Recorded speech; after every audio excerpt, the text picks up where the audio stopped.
Қайырлы күн, құрметті математика пәні мұғалімдері, мен Жомарт Мұратұлы, физика математика ғылымдарының кандидаты. TikTok'тағы және YouTube'тағы парақшамда күрделі математикалық есептердің шешуін көрсетемін. Бүгін мынадай тригонометриялық теңдеуді шешуін сіздерге көрсеттім. Бұл теңдеуде міне бөлшек жоқ, ешқандай анталауысын табу керек емес.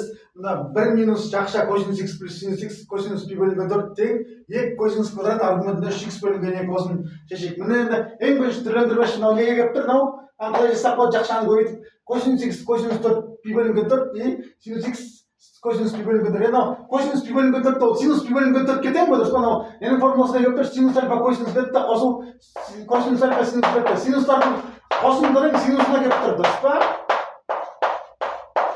Келісесіздер, міне осы солай жасап қойған. Анан не істейміз?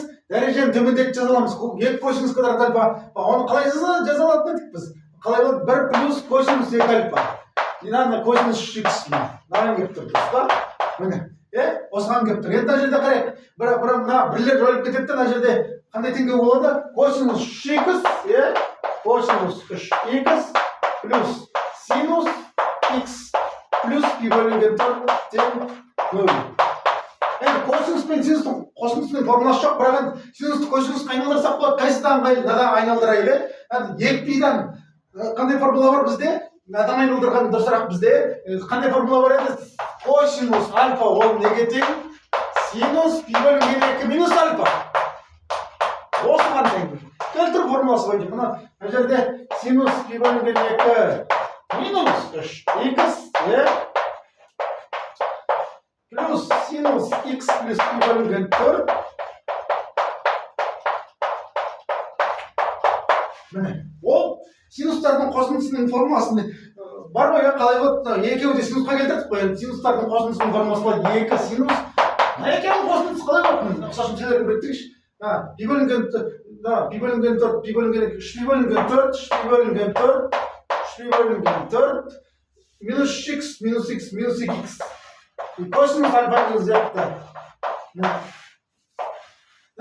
Пи бөлінген 2 минус пи бөлінген 4, минус 4x, минус 4x, тең 0. Тең 0. Әрқайсысын жеке-жеке нөлгесіңіздер. Біріншіде синустың аргументі нөлге тең. Синус нөлге тең болса, онда қандай теңдеу шығады бізде? Синус нөлге тең болса, бізге 2 синус пи 2-ден пи бөлінген 3 пи бөлінген 4, 3 пи бөлінген 4, 3 пи бөлінген 4, минус 2x синус бөлінген 2 тең 0. Неге тең? Синус нөлге тең болса, пикаға тең ғой. 3 пи бөлінген 4 минус 2x тең 2 пика. К бүтін сан. Минусын ауыстырып жіберсек болады ғана. К бүтін сан болса минус к да бүтін сан. X қалай табамыз? Бірден x тең 3 пи бөлінген 2 плюс пика. К бүтін сан. Бірінші түбірі. К бүтін сан. 3 пи бөлінген 8 плюс пика. Бұл бірінші түбірі. Екінші түбіріне косинус нөлге теңестіреміз. Косинус нөлге теңестірсек қалай болады? Аяққа жаза беруге жалғастырып. Косинус нөлге тең болса оның қалай болу керек? Аргумент пи бөлінген 2 плюс пика болу керек. Дұрыс па? Міне. Пи бөлінген 2 плюс пика болу керек. Міне.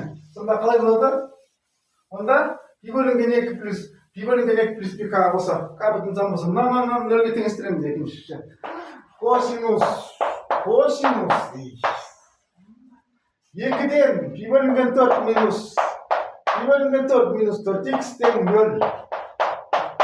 Бұдан қандай шығады? Мынау аргументі пи бөлінген 2 плюс пика болу керек. Дұрыс па? Косинус нөлге тең болсын. Солай ғой? Ондай бұрыштарда ғана, сондай аргументтерде ғана косинус 0 бола алады. Мынау неге тең сонда?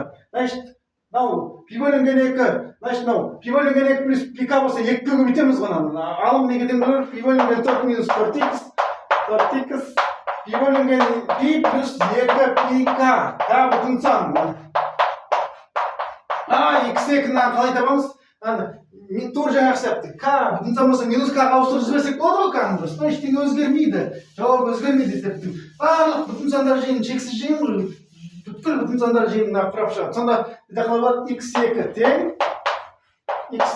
пи бөлінген 3 пи бөлінген 4 болса, енді мына жерде 3 пи бөлінген 4 болса, минус 3 пи бөлінген 4 минус болады. 16-тан 3 пи минус 16-тан 3 пи плюс пика бөлінген 2. Пика бөлінген 2 x2 минус пи бөлінген 3 міне осыған тең. Минус пи бөлінген 10, 3 пи бөлінген 6 плюс пи к бөлінген 2 екінші түбірі міне. Бірінші түбірі мынау болады, екінші түбірі мынау болады. Теңдеудің екі түбірі. Бірінші 3 пи бөлінген 8 плюс пи к бүтін сан, екінші түбірі минус 3 пи бөлінген 16 плюс пи к бөлінген 2 к бүтін сан. Міне осы теңдеуді дұрыс шығардық. Міне жауап осылай болады. Ұнаса лайк қойып, әріптестеріңізбен бөлісіңіздер. Барлықтарыңызға сәттілік тілеймін. Сау болыңыздар.